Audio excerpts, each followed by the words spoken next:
Hi అండి. ఈరోజు మనం కలాకండ్ ఎలా ప్రిపేర్ చేసుకోవాలో చూద్దాం. దానికోసం నేను ముందుగా 2 లీటర్ పాలు తీసుకున్నాను. దీన్ని మనం బాగా మరగనివ్వాలండి పాలు పొంగకుండా. దీన్ని మనం ఇలా కలుపుకుంటూ ఉండాలండి. మనకి సైడ్‌లు పడుతున్నాయి కదా మీగడ, అది ఎప్పటికప్పుడు మనం పాలలో కలిపేసుకుంటూ ఉండాలి. మనకి ఇలాగా పాలు క్వాంటిటీ తగ్గుతదండి.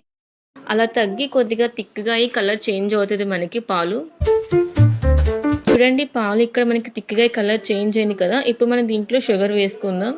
నేను ఇక్కడ 2 లీటర్స్ మిల్క్‌కి 2 కప్స్ షుగర్ తీసుకున్నానండి. మనం షుగర్ వేసిన తర్వాత మనం కలుపుతూ ఉండాలండి. లేకపోతే మనకి అడుగు పట్టేస్తూ ఉంటది.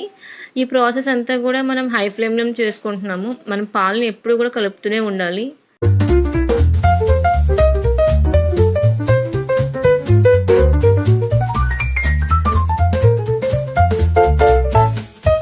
చూసారు కదండీ! ఇలా కంటిన్యూస్‌గా ఆగకుండా కలుపుతూనే ఉన్నాను. మీరు కూడా అలాగే కలుపుతూ ఉండండి. మనం కొద్దిగా మందంగా ఉన్న గిన్నె తీసుకుంటే బెస్ట్ కలాకండ్ చేసుకోవడానికి.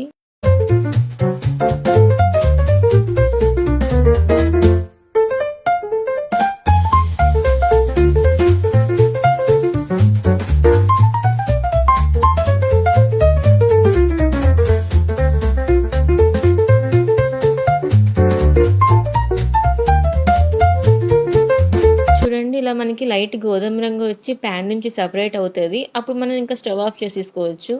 ఇలా స్టవ్ ఆఫ్ చేసుకున్నాక ఒక బౌల్‌కి ఇలా మనం గీ రాసుకోవాలండి. ఇలా గీ రాసుకున్న బౌల్‌లో మనం కలాకండ్ వేసుకోవాలి. ఇలా తీసుకున్న దాన్ని మనం బాగా కూల్ అవ్వనివ్వాలండి కంప్లీట్‌గా. ఒక 2, 3 అవర్స్ పడతది.